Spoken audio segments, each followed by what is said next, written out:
Hi, for this tutorial we're going to take a look at how to send one message to multiple lists. So let's go ahead and make sure that we're on our correct list that we want to use for web tutorial. I'm going to go up to Messages and then down to Broadcast. And I'm going to use this to send one message to several of my lists if the message that I'm sending is applicable to those people. So let's go ahead and click on New HTML Message. And we're going to come down, we're going to do our usual work with designing our email. Let me just go ahead and click on this one. And let's say that I want to put my message in. And once I put it in, I'm going to click on Test and Preview as usual. And this is a preview of what I put in. I just put in a real simple message. And I'm going to go to Next. Here we have sharing. And this allows us to do our broadcast archive so that subscribers can view it online. So this actually will make a web page as well as a direct link and an RSS feed out if that's what you have it set for. It also can put it directly to your social media channels if you'd like. And I'm going to leave my sharing set to on. And I'm going to go to Next. Next are my send options.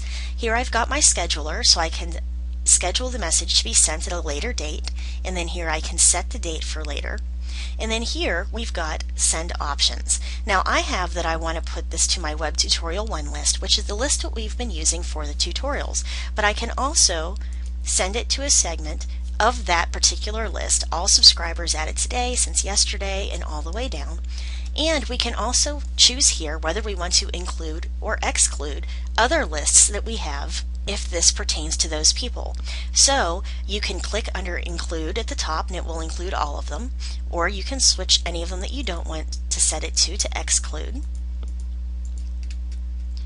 And this will make sure that it only sends it to the people who are on these lists. Down here I'm going to leave it on Track Clicks on Website Links and Messages, and email me when the quick stats are available, and then go ahead and click on Save Message. And now my message has been saved, and it's under my pending broadcasts. Now under here you'll see that it also has that it's queued for these particular email lists and excluding these ones, and you can insert your subject here. This gives us all the other information, and now we know which lists we're sending this to and which ones we're not. So instead of having to go in and resend this individually to each of those lists, we can send it or not send it to anyone we want. So I hope that this tutorial helped you out. It's really going to make working with Aweber a lot faster. Thanks for listening, and I'll see you at the next tutorial.